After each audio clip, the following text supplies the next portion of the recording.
Welcome to Second Take, the show that focuses on the issues behind the news.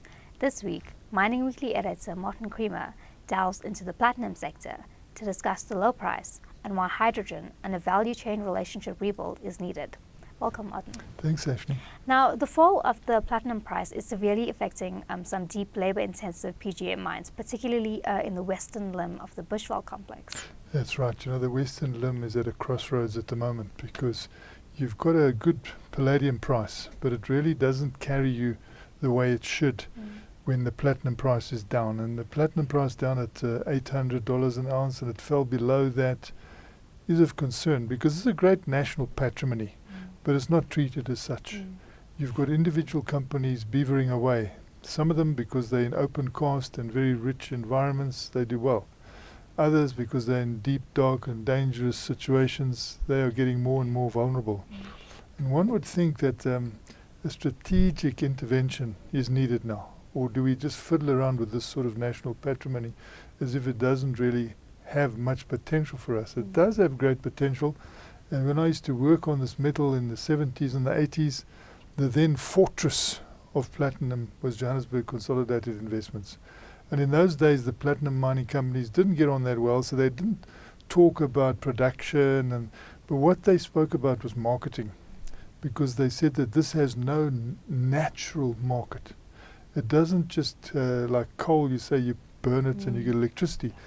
It doesn't have a market where it's consumed, you know, when it's used as a catalyst. So you've always got the recycling position where it can come back at you, that won't be consumed and it'll still be in the market. So they used to be searching around all the time for markets. They used to develop markets. They developed the jewelry market very well because they realized that at the times when the platinum price fell, you know, the jewelry manufacturers were encouraged to buy. But by that stage, they already had their plans ready. And the jewelry sales were very well promoted and platinum did well. Autocatalysis, they worked a lot on that, but they used to have agreements that made sure that all their metals were finding ways into markets. And we don't have this sort of thinking anymore. I don't know how it fell away. Even on the fuel cell, you know, they're not doing what should have been done, as we can see in the rest of the world. So how is this price determined? That's also a bit of a mystery. You know, I see the Mapungubwe Institute is looking again at why can't we have a metals exchange here that deals with platinum, because, you know, you're dealing with the NYMEX and the COMEX and you're wondering, there seems to be so little metal involved in the determination of price futures, and the price futures have a terrible determining effect. And then we had that Volkswagen scandal with the emissions, and people turned against diesel, and diesel vehicles were the big users of platinum. So we've seen this terrible demise of our national patrimony. What are people doing about it? They seem to not be doing as much as they should. And tell us about the need for South Africa to embrace hydrogen, which could actually aid platinum's future. Yeah, nice to go down to that platinum fortress, as I called it, the JCI, Johannesburg Consolidated Investment. They began talking even in the 70s and 80s about the potential for the fuel cell and how it was important to time its entry, because you've had this market already with platinum catalytic converters. They made sure that people could breathe in the big cities because they took the emissions, and they made sure that people didn't suffer from, you know, the terrible pollution that cars can bring about in cities, and they didn't have to have gas masks. So it was a good market. And I remember one of the executives being ashen-faced one day because Ford had decided that, you know, platinum was too expensive and that they were going to swing to palladium, and which they did. So palladium became more associated with what they call the gasoline market and what we know here as the petrol-driven cars. And now we find that there's a shortage of that. But instead of the world, you know, coming back to platinum, which is now cheaper, as people expected, they're not doing it. They're telling you suddenly, no, there's very big advantages inside the palladium. So it's a situation which I think needs a strategic intervention somewhere along the line to see what we can do to improve that. And one of the things that is being boosted all around the world, and I see it every day, there's a new application for a fuel cell using hydrogen. So it's become a hydrogen-driven fuel cell economy in many of the parts of the world. Like you see ports now, the cargo vehicles are run on hydrogen fuel cell powered vehicles. You know, you see many car manufacturers making sure that they keep developing fuel cell vehicles. Even Daimler-Benz, although they've got this hybrid now, you know, they still, you can rely on this. Germany looking a lot at having hydrogen infrastructure, which is needed to get these fuel cells going. You can have stationary fuel cells, as we see in Japan, you know, giving electricity to a lot of flats, complexes, and people using them in their homes. You can get heat as well in your car from this, and we saw, you know, those frozen areas some time back where people would be driving along with an electric car, but that battery would be taking up such a lot of strain because you also needed heat in your car, that people eventually got stuck on the freeway in large numbers and were freezing there. You know, so this is where you need a fuel cell because it gives you the heat as well.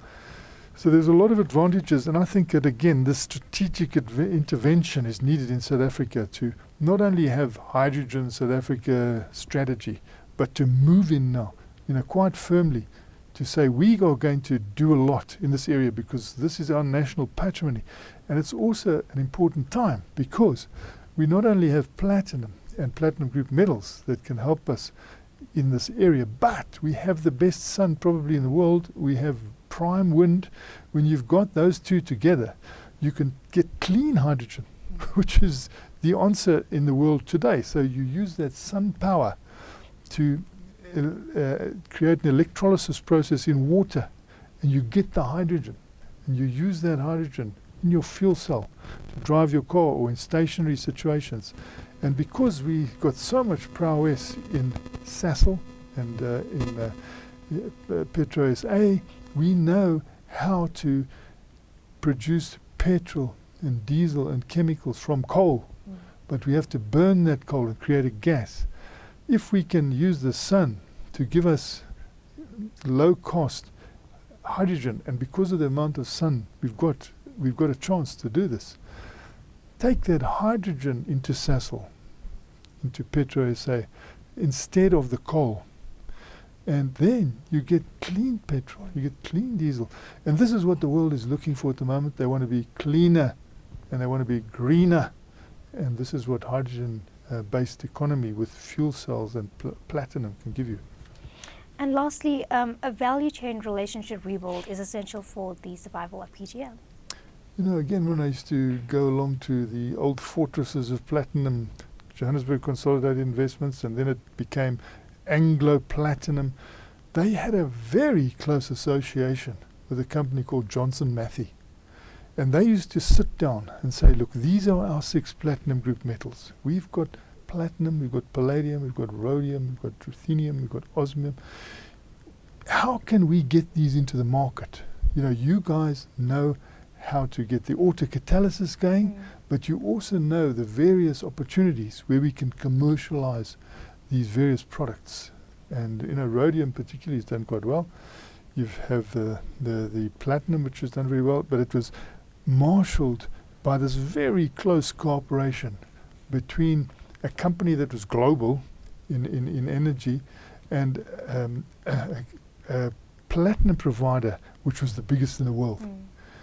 They worked together very closely, and for some reason or other, and it might have been economics, I can remember walking into that great fortress again probably 10 years ago, and I had people walking along the corridor, and they said, we are going to market ourselves now. We've got rid of Johnson Matthey. We're cutting our association with them.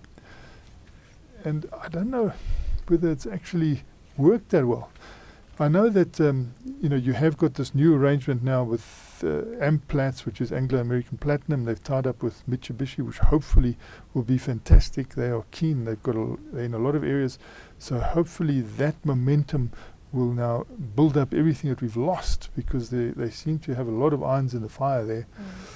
But then other people maybe could go back to Johnson Matthey. You could have a twin running thing to get this thing moving, you know, very well. But what you need to do is you need to create a commodity-specific market path for each of those 6 platinum group metals and get the best out of each of them to commercialize that and make sure that South Africa benefits here in terms of being in the world at a time when they want clean energy. They're insisting on clean energy. We can help them with the actual devices that can then add so much value to that.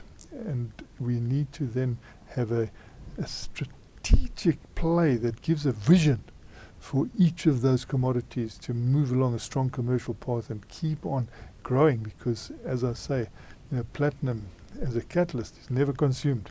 And it's going to come back to haunt you when it's recycled. So you've got to keep marketing, and that's what the previous executives used to have at the forefront of their mind. They knew that, and they built such tremendous markets, which I think, because of all the interruptions we've had, we've had Marikana massacres and strikes. People are so busy running around with strikes even now, that they haven't got enough time to actually devote to the marketing. And I think that's why we need like a strategic coalition. We need long-term funders. So we need a sovereign wealth fund here. And of course we've got one. We've got this sovereign wealth fund. And look how it's being abused. PIC, shockingly, not doing well for the country. And I see it doing stuff outside the country when we've got a major unemployment position here. They've got money to invest. They could, for instance, come along and say, although the demand for platinum is low now, we prepared, because we know that in the future this is going to catch on again. You can continue mining as you are, and we will buy that excess. We will buy the stockpile. We will keep the stockpile going. That will be very good for our country, because then you don't have the possibility of production going down and then with the price going down, and suddenly because of demand rising your price spikes. That is very bad for the industry. Must avoid a spike. If some big strategic investor could come along and invest in a stockpile, you can wait for that market, and that particular investor could make a good lot of money. As the market turns, they'll be able to supply into that market to make sure the price doesn't go crazy, which is not good for anybody. So hopefully we will get that sort of arrangement in the future, and not too distant future. Thanks for speaking with us, Martin. It's a great pleasure, Sashni. That's it for today.